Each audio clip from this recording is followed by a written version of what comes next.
नमस्ते दोस्तों, मेकटेक फैमिली में आपका स्वागत है। आज जो ये क्वेश्चन आपके स्क्रीन पे दिखाई दे रहा है, ये DRDO 2019 में 20 मार्क्स का पूछा गया है। ये क्वेश्चन देखने में थोड़ा इजी लगता है, बट जब आप इसको सॉल्व करेंगे तो ये काफ़ी ट्रिकी है। तो चलिए बिना टाइम को बर्बाद किए हुए क्वेश्चन को पहले पढ़ते हैं। Throttling 10 kg per second of steam at 20 bar 250 degree Celsius reduces the power output of turbine as shown in the figure by 20%। यानी कि इस क्वेश्चन का ये मतलब हुआ कि जब हम थ्रोटल लगा रहे हैं तो जो टरबाइन का पावर आउटपुट था पहले का, उससे 20% कम हो जा रहा है। यानी जब आप थ्रोटल नहीं लगा रहे हैं तो मान लीजिए टरबाइन का पावर आउटपुट 100 था, तो थ्रोटल लगाने के बाद टरबाइन का पावर आउटपुट जो हो जा रहा है वो 20% कम हो जा रहा है, यानी कि 80 हो जा रहा है। Turbine has an isentropic efficiency of 0.8 and exit pressure of turbine is 10 kilo pascal. And इस डेटा के बेसिस पे हमें कैलकुलेट करना है power output when steam is not throttle. मतलब जब थ्रोटलिंग नहीं लगा है तब टरबाइन से पावर आउटपुट कितना लग रहा है, and quality and enthalpy at the exit of turbine in the throttle operation. यानी कि थ्रोटल करने के बाद इसकी enthalpy and quality of steam बताना है, और साथ ही साथ हमें थ्रोटलिंग की वजह से इरिवर्सिबिलिटी भी बताना है, और एम्बिएंट टेम्परेचर हमें 300 केल्विन दिया हुआ है। जो भी इस क्वेश्चन को सॉल्व करने के लिए जो भी डेटा की नीड है वो इस टेबल के थ्रू प्रोवाइड किया गया है, और हमें कोई स्टीम टेबल भी नहीं दिया गया है। तो चलिए अब क्वेश्चन को सॉल्व करते हैं। नमस्ते दोस्तों, मैंने ये मेकटेक डेटा फैमिली क्वेश्चन में से आपका स्वागत जो है। नीड था डेटा वो मैंने लिख दिया हुआ है यहाँ पे। तो सबसे पहले पार्ट 1 सॉल्व करते हैं। पार्ट 1 में हमें क्या निकालना है, जो टरबाइन है उसका पावर आउटपुट निकालना है, बट साथ ही साथ हमें थ्रोटल का यूज नहीं करना है। तो डायग्राम बनाते हैं।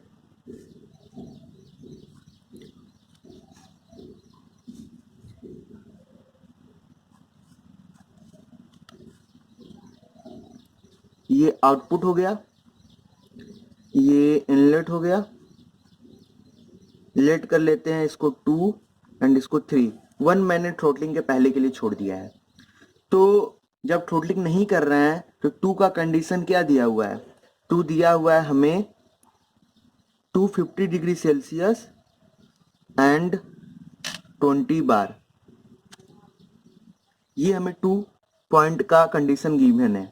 यहां से हम देख सकते हैं 250 डिग्री सेल्सियस एंड 20 बार पे इंथैल्पी एंड एंट्रोपी भी गिवन है, यानी कि हमें 2 पॉइंट का इंथैल्पी एंड एंट्रोपी गिवन है।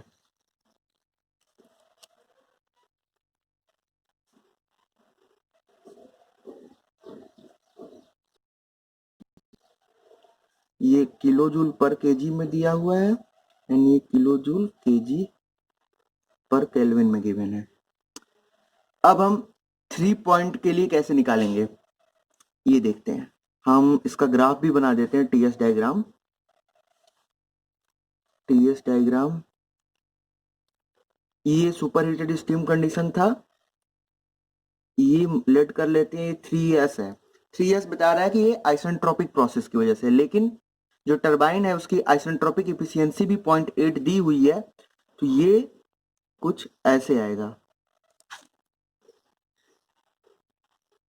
ये 0.3 होगा। तो S2 और S3s तो सेम होगा, जो कि 6.5452 होगा।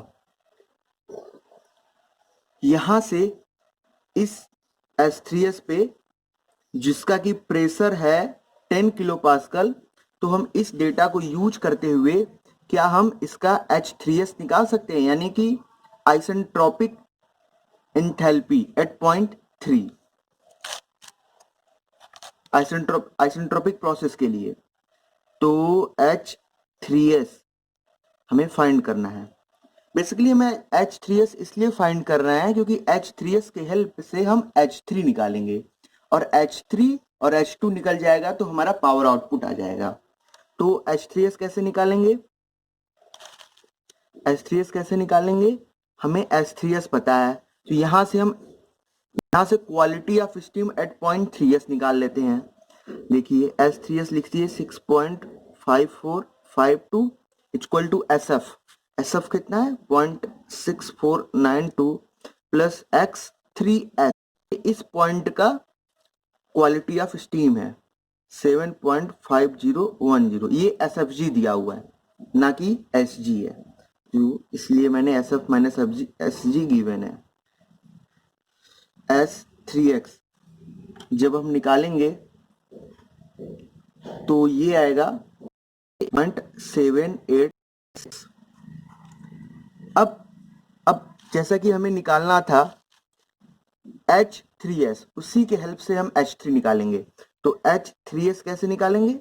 H3s निकालेंगे HF plus X3s into HFG, और HF की वैल्यू दी हुई है 191.81 एंड 0.786 इंटू 2392.82।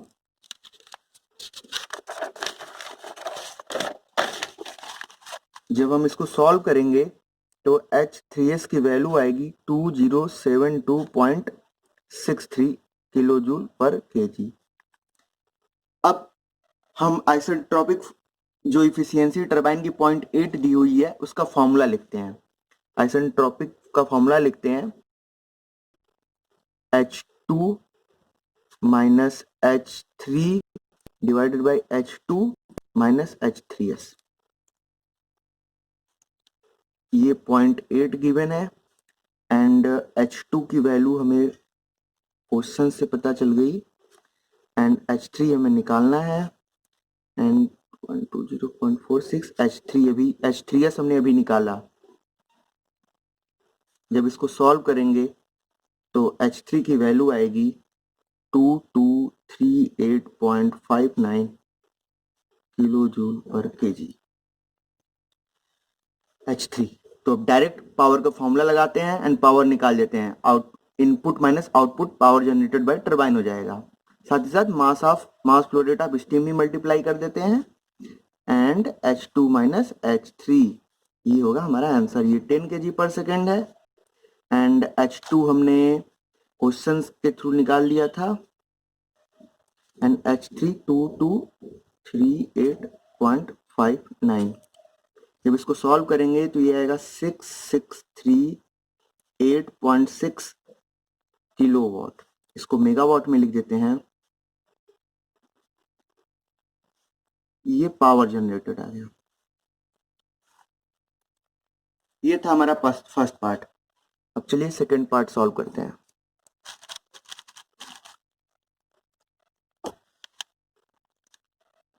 सिक्स 386 किलोवाट में आया। इसको हम मेगावाट में भी लिख सकते हैं। Power equal to 6.6386। ये था हमारा फर्स्ट पार्ट। अब चलिए सेकंड पार्ट सॉल्व करते हैं।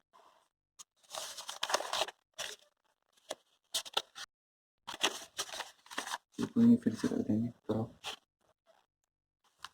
सेकंड पार्ट सॉल्व करते हैं। सेकंड पार्ट क्वेश्चन का क्या बोलता है? Quality and enthalpy of steam eight turbine, exit of turbine in throttle condition. यानी कि अब हमारा थ्रोटलिंग हो रहा है, यानी कि ये थ्रोटलिंग हो रहा है। साथ ही साथ टरबाइन से इसको लेट कर लेते हैं। ये 1 है, ये 0.2 है एंड ये 0.3 है। अब हमारा 0.1 0.2 बदल चुका है एंड 0.3 भी कुछ अलग कंडीशन आएगा।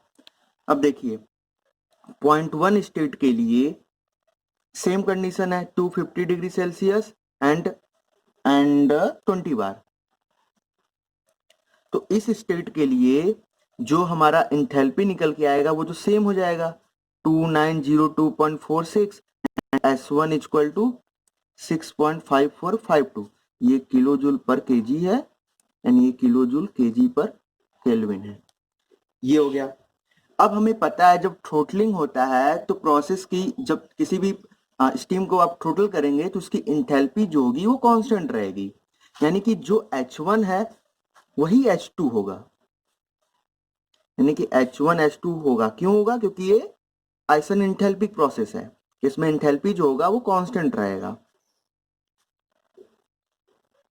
लेकिन थ्रोटलिंग, जब हम थ्रोटलिंग करते हैं तो एंट्रोपी कभी कांस्टेंट नहीं होती है, एंट्रोपी हमेशा इंक्रीज करती है। तो जो भी S2 आएगा वो S1 से ज्यादा होगा, और अगर हम S2 निकाल लेते हैं तो थर्ड पार्ट भी निकल जाएगा हमारा, जो कि इरिवर्सिबिलिटी पूछा हुआ है थ्रोटलिंग के लिए, तो हमें S2 भी निकालना है।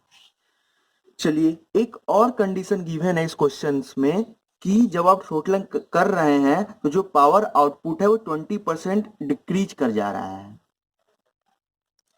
यानी कि जो पहले पावर आउटपुट था वो कितना था, विदाउट थ्रोटलिंग पावर आउटपुट था 663.8.6 किलोवाट, ये था जब थ्रोटलिंग नहीं कर रहे थे। तो जब आप थ्रोटलिंग करेंगे तो 20% से डिक्रीज कर जाएगा, यानी कि इसको 0.8 से मल्टीप्लाई कर देते हैं, ये थ्रोटलिंग के केस में पावर आएगा, ये आता है हमारा 38.6 इंटू 0.8, जो कि 5310.88 किलोवाट। जब आप थ्रोटलिंग कर देंगे तब ये पावर आएगा 5310.88 किलोवाट, जब आप थ्रोटलिंग करेंगे तब। तो H2 माइनस H3 कितना होगा थ्रोटलिंग के वाले केस में, this power of turbine divided by mass of steam, mass flow rate of steam. तो power produce by the turbine जो आएगा वो 20% से डिक्रीज कर जा रहा है, तो हम इसको 0.8 से मल्टीप्लाई कर देंगे जो पावर आउटपुट विदाउट थ्रोटलिंग की वजह से था, तो ये निकल के आता है इतना। अब H2 माइनस H3 निकालते हैं, तो H2 माइनस H3 क्या होगा, power output divided by mass flow rate of steam, तो ये इतना आ जाएगा। अब हमें H2 पता है, H2 कैसे पता है, हमने पहले निकाला हुआ था 2902, जो कि आइसोएंथैल्पिक प्रोसेस से आया था, उससे हेल्प से हम H3 निकाल लेंगे। H3 निकल गया, और ये क्वेश्चन में पूछा गया था एग्जिट एंथैल्पी। अब हमसे क्वेश्चन में ये भी पूछा गया है कि एग्जिट क्वालिटी ऑफ स्टीम कितना होगा, तो हमें H3 पता है। अब डेटा टेबल जो भी गिवन है उसके हेल्प से हम निकाल लेंगे, क्योंकि HF और HFG पता है। तो सॉल्व करते हैं,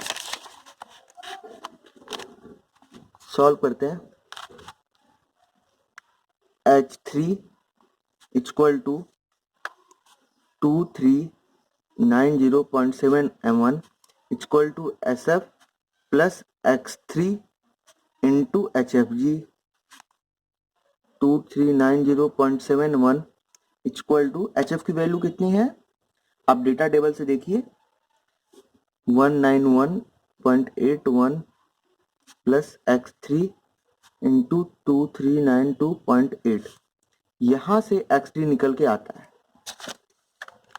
यहां से X3 निकल के आएगा 0.91068, ये एग्जिट क्वालिटी ऑफ स्टीम है।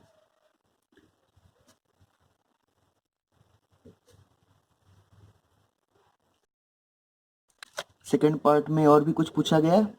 जी नहीं, बस इतना ही पूछा गया है।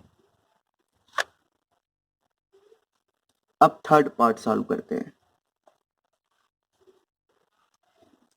थर्ड पार्ट ही सबसे ट्रिकी पार्ट है इस क्वेश्चन का, जिसमें हमें इरिवर्सिबिलिटी पूछा गया है। अब इरिवर्सिबिलिटी निकालने के लिए बस एक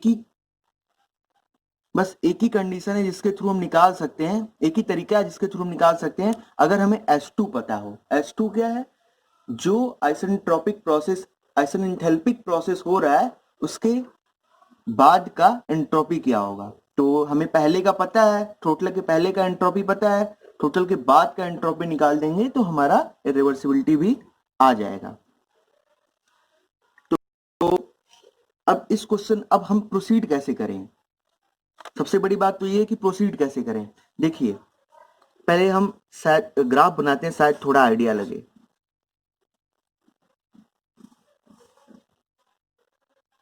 ये देखिए, ये स्टेट 1 है मेरा। अब स्टेट 1 से स्टेट 2 किस प्रोसेस के थ्रू गए, आइसेंथैल्पिक प्रोसेस के थ्रू गए, तो ऑब्वियस है प्रेशर डिक्रीज हुआ होगा। आइसेंथैल्पिक प्रोसेस में हमेशा एंट्रोपी, ये टीएस डायग्राम है, एंथैल्पी कांस्टेंट रही होगी, एंट्रोपी इंक्रीज की गई होगी। अब ये पॉइंट 2 हो गया एंड हमें पता है पॉइंट 3 जो है वो वेट कंडीशन है, तभी x3 कुछ आया हुआ है। एंड हमें ये भी पता है कि जो टरबाइन है उसकी आइसेंट्रोपिक एफिशिएंसी 0.8 है। ये है हमारा 0.3 और हमें ये पॉइंट लेट कर लेते हैं 3s है। अगर मैं इस पॉइंट का एंट्रोपी निकाल लूं तो ये इस पॉइंट का एंट्रोपी आ जाएगा क्योंकि 3s एंड s2 सेम है। तो हमें अगर h3 पता चल जाए तो उसके हेल्प से s3s निकाल लूंगा तो फिर s2 निकल जाएगा। तो h3s निकालते हैं। h3s कैसे निकालेंगे? आइसेंट्रोपिक एफिशिएंसी ऑफ टरबाइन हमें गिवन है 0.8, इसका हेल्प लेते हैं, इसको लिखते हैं h2 minus h3s 0.8 equal to h2 हमें पता है 2902.46 माइनस h3 हमने अभी निकाला 2390.71 and h2 2902.46 माइनस s3s। यहाँ से h3s निकालते हैं, h3s आता है 2238.56। अब इसके हेल्प के थ्रू हम s3s निकालते हैं। कैसे निकालेंगे s3s?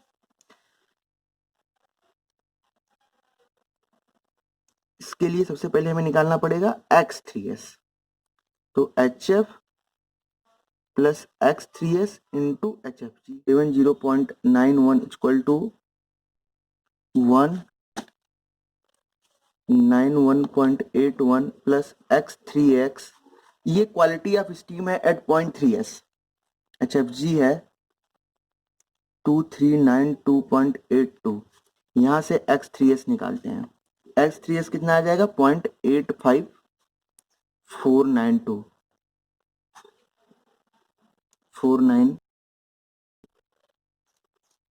अब इस x3s के हेल्प से हम s3s निकालते हैं जो कि s2 के इक्वल है। तो s3s कितना हो जाएगा? sf plus x3s into sfg and ये डेटा केवल यूज करते हैं 0.6492 plus 0.85495 into 7.5010 which comes out to be 7.0621 kilojoule per kg per Kelvin and this S3s is equal to S2, तो S2 इक्वल टू हो जाएगा 7.0621 किलोजूल पर KG पर kelvin. तो थ्रोटलिंग प्रोसेस में की इरिवर्सिबिलिटी कितनी होगी? I equal to T not into delta S, साथ में m से भी मल्टीप्लाई कर दीजिए तो ये किलोवाट में आ जाएगा। अब टी नॉट 300 दिया हुआ है, m 100 दिया हुआ है एंड डेल्टा एस कितना दिया हुआ है? हमें S2 माइनस S1 करना है, यही डेल्टा एस होगा मेगावाट। ये आया 1500.7 किलोवाट, या आप इसको मेगावाट में भी लिख सकते हैं। ये था हमारा थर्ड पार्ट भी, ये था हमारा थर्ड पार्ट। तो आपको ये वीडियो कैसा लगा ये हमें कमेंट सेक्शन में लिखकर जरूर बताएं, और अगर आप ऐसे क्वेश्चन का सॉल्यूशन और पाना चाहते हैं तो इस चैनल को सब्सक्राइब करें and thanks for watching this video.